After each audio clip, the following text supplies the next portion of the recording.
Hey everyone, welcome back. I am not trying to actually become a Star Trek channel, but I will say this, whenever we talk about anything in the Star Trek universe, you guys come to the table. The comments are crazy. Like, you guys are very opinionated and very passionate about the Trek universe, which I am as well. I've been part of it since I was a little kid, so we're going to keep going. And if you guys have other movie or TV show topics you would like me to cover, let me know in the comment section, because I read every single comment on every single video, as you know if you've been to a video before, and we are approaching 5,000 subscribers on the channel. So I want to say truly thank you for that. I read a comment yesterday and a guy said that I came from your gaming channel and I love this channel and the content. You deserve more subs. Well, I deserve as many subscribers that are willing to come and subscribe because they like the content. So I am completely happy with where we're at and how we're growing. Today, it's a new one. It's one we haven't talked about. It's possibly the next big Trek project, and I'm talking about Star Trek Year 1. We're going to go over all the leaks, the rumors, latest news, confirmations, how this is actually going to pick up right after Strange New World, if we actually get it, and a huge bit of speculation. I mean, could the series actually essentially reboot the original series era with a modern twist? And I mean, later on in the video, we're going to talk about that big possibility, including one huge rumor that people are saying could make or break the actual Trek franchise moving forward. Drop a like, make sure you're subscribed. And what do we know? That's how we start these off. What exactly is Star Trek Year 1? Well, essentially, it's the dream project that the showrunners of Star Trek Strange New Worlds have been hinting about. At San Diego Comic-Con this year in 2025, S&W executive producers Akiva Goldsman and Henry Alonso Myers revealed they'd love to continue the story after Strange New Worlds. I guess I should ask you up front, did you enjoy Strange New Worlds? And if you hear that thunder in the background, I'm in my office recording this, and it is raining a thunderstorm, and I have the window open because it's actually really relaxing. So I'm gonna leave it open. Hopefully it doesn't bother you guys. So this would follow James T. Kirk's first year as captain of the Enterprise. They even had a title ready, Star Trek Year 1. According to Goldsman, this would go explore those great lost years in Trek lore that we haven't seen on screen. It's basically a bridging the gap between Captain Pike's era and the start of the original series. Sounds great on paper. Now, the idea is to not remake TOS outright, but to show how we got there. In fact, the Strange New Worlds team confirmed the plan for the final season of that is to lead right up to Kirk's first day in command of the Enterprise, since TOS itself starts a bit into Kirk's tenure. So Year 1 would actually pick up from that handoff moment. And Goldsman and Myers said nothing would make them happier than continuing to tell the story of how Pike's crew transitions into Kirk's crew, and how Kirk's legendary crew sets off on new adventures. They even specifically teased the opportunity to finally introduce characters like Sulu, McCoy, and Chekhov. I mean, if you're a Trek fan, you know those are the original series' iconic crew members who haven't been on Strange New Worlds as of yet. So in other words, Year 1 could actually show how Kirk met Bones, how Sulu joined the bridge, how Chekhov, even though he wasn't in the very first TOS episode, comes aboard, and anything else involved in that. So that is where we were presented with the hopeful pitch. The producers literally encouraged fans at Comic-Con to start a letter-writing campaign to Paramount and Skydance, which is the studio that they're partnered with, to show interest in Year 1. They even half-jokingly said, hey, we still have all the sets, and don't you guys want to make a Star Trek Year 1? So the enthusiasm is there behind the scenes, and it's clear this project isn't officially greenlit yet. It's more of a dream plan, but come on. The whole team is saying, hey, we would love to do this. Give us the go-ahead. Give us the opportunity. Give us the funding. So for context, Strange New Worlds is slated to run 5 seasons and conclude the Pike era story. Season 3, I think, is airing as we speak. Season 5 would be the finale. And there's also another Trek show, Starfleet Academy, that is in the works for early 2026, which I just did a video on the other day if you want to go catch up on that. So Year 1 would likely come after those. Now, with S&W wrapping up the pre-TOS timeline, Year 1 is envisioned as that next chapter for the Enterprise. It's like you're passing the baton from Pike straight to Kirk. That would be a new series continuing the classic spirit of Trek's original adventures, but through a modern lens. And if you're about Starfleet Academy, that's a whole different animal. That's set way into the future and has really no... well, actually, there are ties. Could be ties to Deep Space Nine and Easter eggs and lore, but it's way off in the horizon. This would, like I said, be handing it from Pike straight to Kirk. So let's talk about Paul Wesley. That is an actor who currently portrays the young James T. Kirk in Strange New Worlds. If Year One moves forward, he would be the star. And it turns out Wesley is 100% on board with that very idea. In interviews, Paul Wesley himself has been very vocal about wanting to continue as Kirk. I would love nothing more than to do a Kirk series, he said, adding he'd be excited to bring in the all-beloved TOS characters. You got Chekhov, Sulu, all of them that have not shown up yet. He's basically already daydreaming about reuniting Kirk's full crew.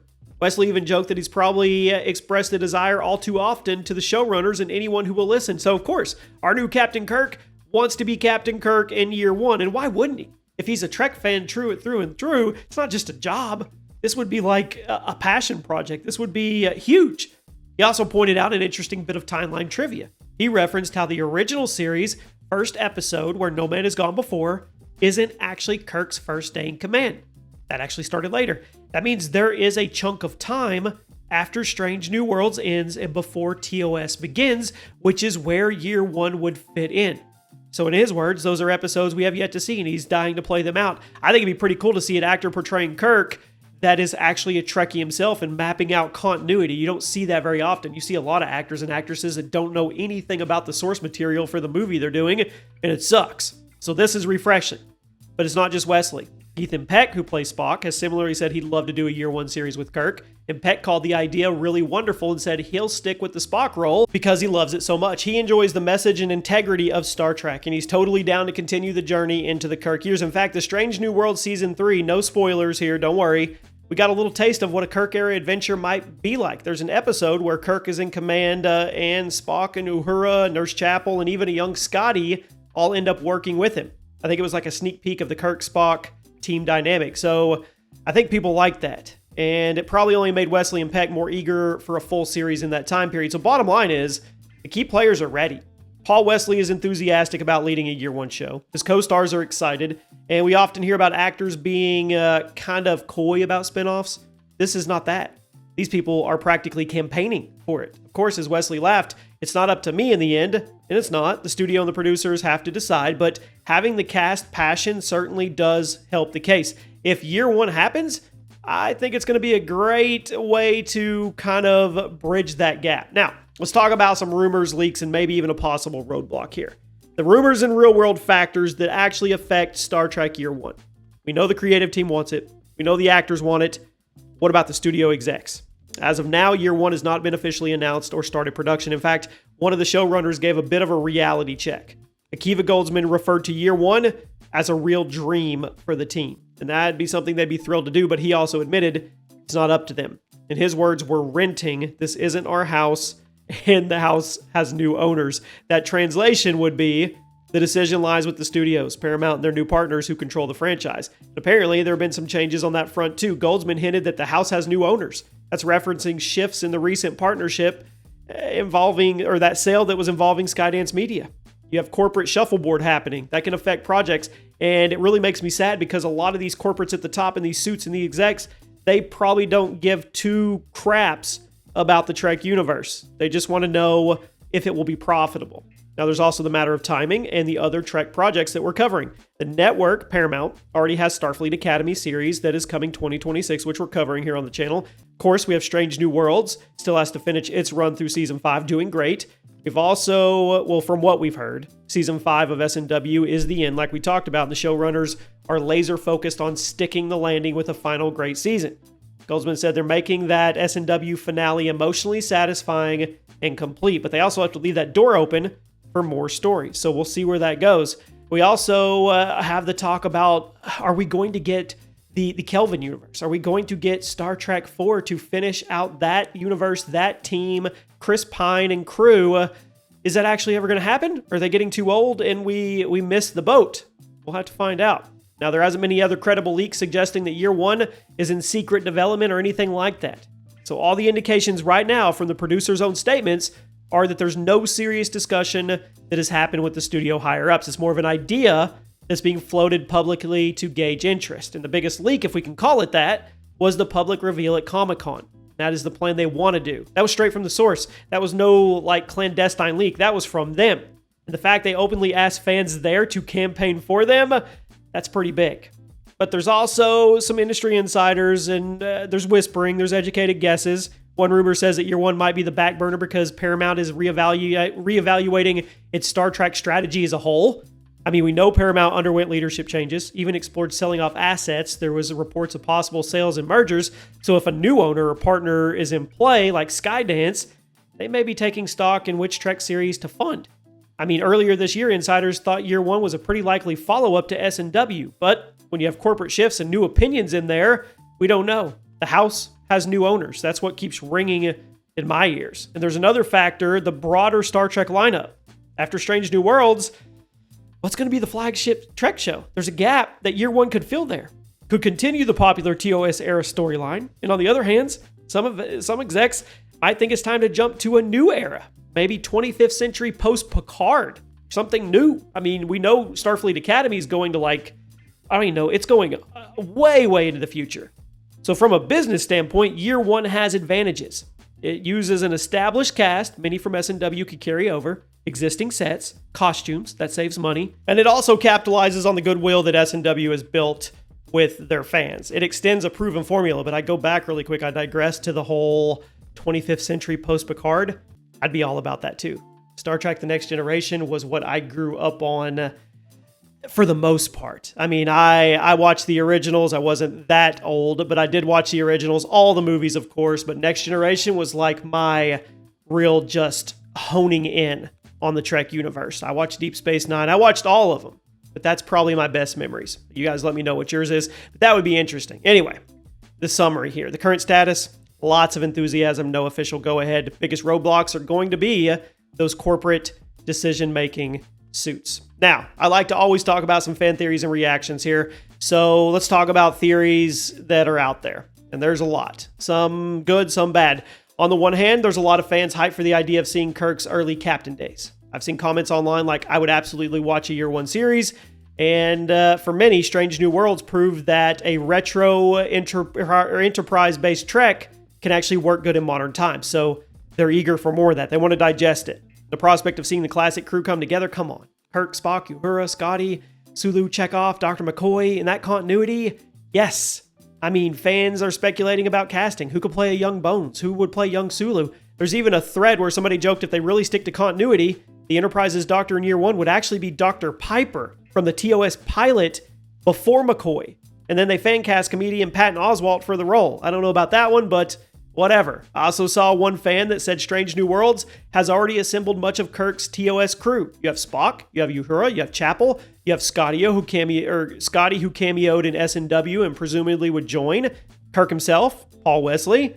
You're missing Sulu, Chekhov, McCoy, and Janice Rand. So the remaining would be introduced. It's right there. But then also I gotta talk about the other side. Not everyone is convinced it would be the way to go. You have lots of fans saying, don't we already have a Kirk year one? It's this little show called Star Trek TOS, essentially arguing that doing Kirk's early adventures might feel redundant. There's some people that would prefer the franchise to move forward instead of looking back. I've seen people wishing for a post-Voyager or, like I said, a post-Picard era, which I wouldn't be upset about. Explore the late 24th and 25th century instead of another prequel. There's also the sentiment we've got a whole galaxy and hundreds of years to play with.